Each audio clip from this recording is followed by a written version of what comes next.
My name's James Woods. I sit on the school board of the Park Rose Board of Education. I'm also a member of the Oregon School Boards Association and an economics professor at Portland State University. I'm sorry I can't be there. I've been asked to testify on the funding formulas for K12 education.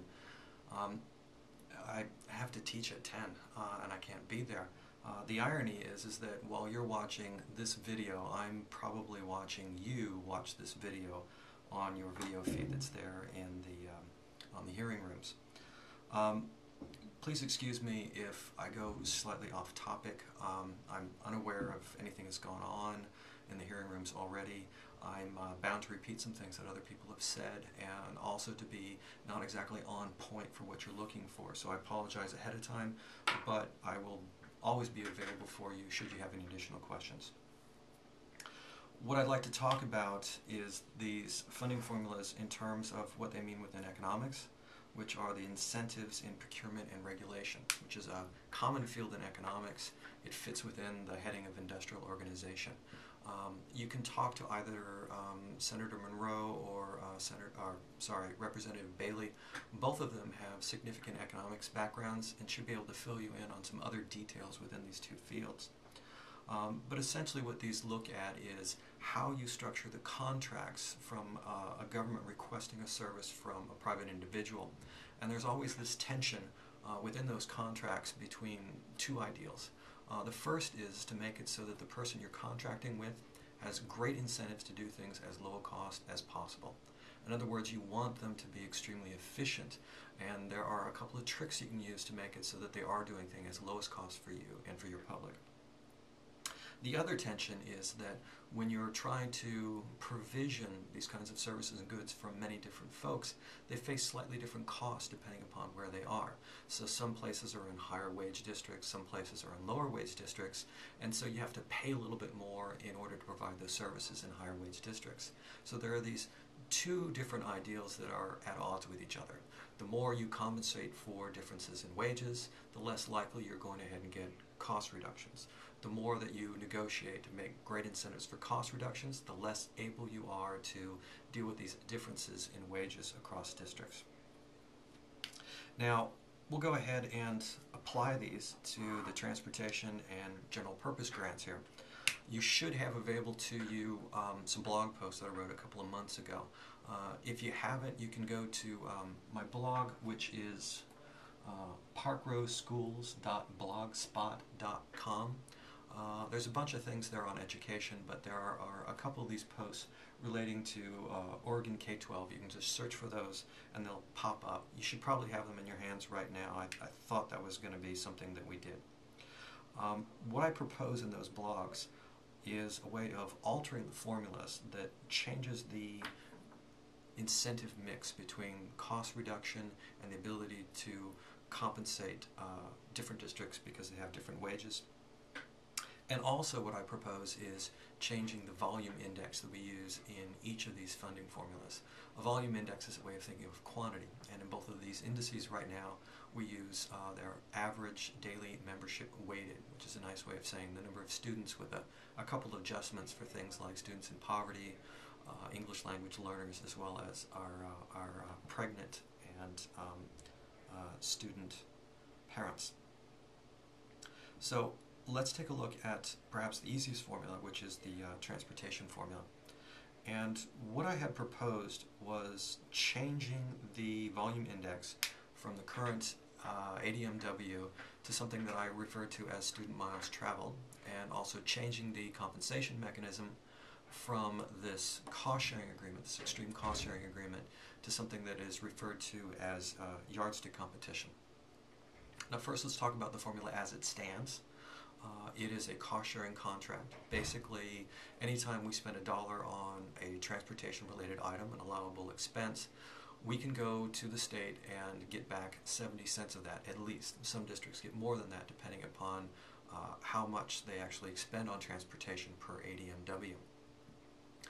While this compensates us for these variations in costs that we have across the state, what it doesn't do is provide great incentives for us to reduce our expenditures.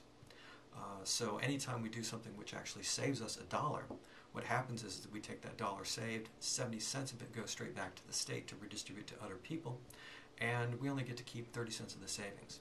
Now I have a somewhat more detailed example within that particular blog post, but what it means is it's not something that we consider.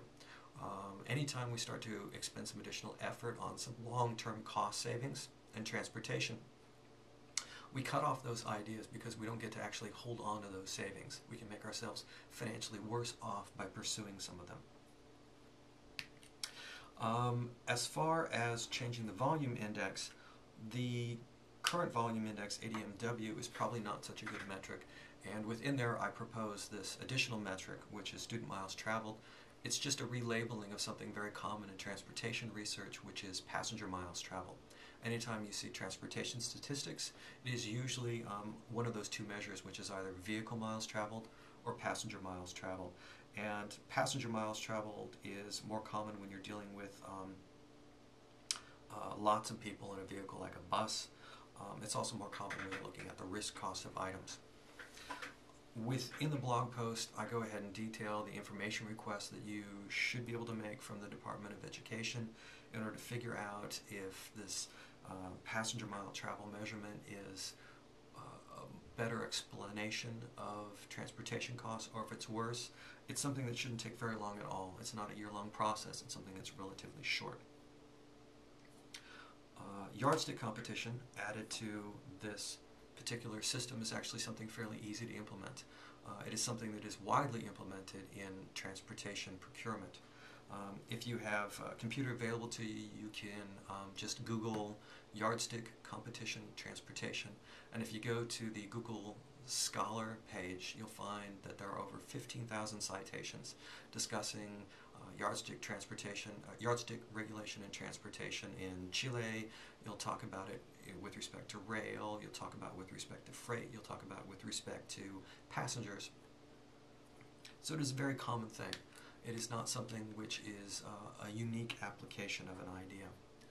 What I am proposing is that we apply this idea to our students, since it seems very appropriate. What yardstick competition does is that it implicitly allows two school districts to compete on the basis of costs when no competition currently exists. And it does this by dynamically altering the compensation that you as the state will give us in order to transport our students. So the system works a little something like this. You go ahead and declare at the beginning of the year how much you'll compensate the school districts for each student mile travel. And it could be something like 50 cents, something along those lines. I don't have an idea of scale right now. And what we do is we then go ahead and transport our students. And if we can transport them for less than that 50 cents per student mile traveled, we can take that additional money and we can throw it back into our education system and teach our kids with it. Now here's where the dynamic aspect comes into play. At the end of the year, you can see the school district spent 40% per student mile traveled, the school district spent 60 cents per student mile traveled, and so on down the line. And you can set then next year's compensation per student mile travel based upon this year's expenses per student mile travel. And so what you can do is you can choose a certain percentile, say that you're always going to compensate at the previous year's 80th percentile of student miles traveled. Now, given that we have all these great incentives in order to reduce costs, what will happen is that over time, the 80th percentile will drift down a little bit. And so you'll be slowly winding out some cost savings from us. And then we'll get to enjoy the benefits for a while, but then you'll be able to drag them back from us to put the money back into the general purpose grant. So basically what you're doing is forcing us to make cost savings in transportation so that you can go ahead and then redistribute them back to us as a greater general purpose grant. Again, that's the basic idea around yardstick competition, and also basic ideas on how to choose a better volume index.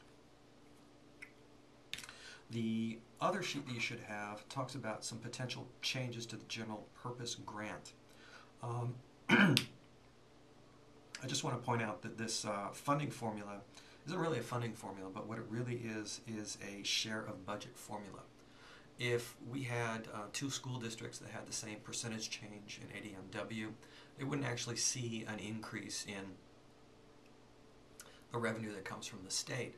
What happens then is that little fudge factor that's on the end will adjust itself to make it so that these numbers all add up to what you guys have actually allocated for the state funding.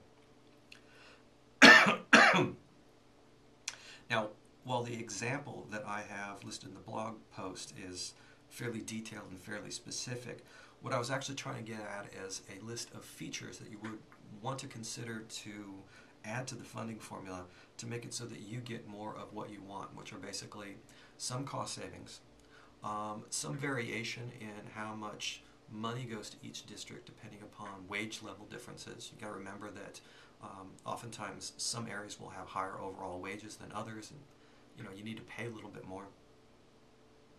And then some balance between the tension between cost savings and the ability to make this little variation, as well as some kind of incentive in order to increase the school year. Now, I did this a couple of different ways. The first thing I did is I looked at the volume index, which was ADMW per year, and saw that the only thing the school district had as a way of controlling its expenses in that kind of environment, which is directly formula related, was the length of the year. And in fact, when I moved here, the first thing I did when I looked at that formula, I said, wow, I guess these school districts really start cutting back days whenever budget gets tight. And it turned out to be something that was exactly true. So what I've done is I changed it within the particular blog post to ADMW per day, but you could also put in some things like that in there, like ADMW per student contact hour. And this allows school districts which have their students in school much longer to receive greater compensation. The second thing that I did within that particular example was I gave you the ability to balance between giving greater compensation to those areas with higher wages and also the incentives to reduce costs. So there's a factor in there that gives the fraction of salary that you'll pay for each faculty member, and also a fixed compensation per day the students are in school in my particular example. By changing that fixed amount per day and altering that fraction of the salary that you're willing to go ahead and pay for, you can alter the incentives to reduce costs and your ability to make it so that some districts receive a little bit more. So as you increase the fraction relative to that fixed payment, districts with higher wages will receive a greater fraction. As you lower that fraction and increase the fixed amount, you'll have greater incentives to reduce costs. So you'll be able to dial that in depending upon what it is that you decide. And the final feature that I put within the formula was it fixes the compensation per day to be greater than that of cost. It means basically the school district starts out as in the negative zone and can get itself up to $0 by adding days. It provides some unusual incentives. What it means is that when a school district starts having some financial stress, it's short on the budget, they can increase their revenue by more than they're increasing their costs by adding another day to the school year. So this means you'll see some unusual negotiations in hard budget times. You'll see negotiations with unions not about cutting days, but actually expanding the school year a little bit further to try to get a larger share of the state budget. Now, admittedly, this may put the legislature in an unusual position of having to mandate a maximum school year rather than a minimum school year, but it could be something that you wish to look into. My main point on each of these three features is there's a lot of things that you can do with this funding formulas that provide incentives to reduce costs and extend the school year that you don't necessarily have to do by fiat, just saying that you're going to have a school year that's this long. You can make it so that it is in the school district's best interest to do these things. Now, my remarks have been brief, I hope. There are additional details within these blog posts with full examples and some longer explanations on other problems that we have with the two different funding formulas. If you have any additional questions, please feel free to contact with me. You should have contact information already. Since this is a public video, I didn't want to go ahead and put the email address out there as large as possible. But you should be able to catch me at my Parkrose email address, which is woodsjam, WOODSJAM, at parkrose.k12.or.us. And thank you for accepting my testimony.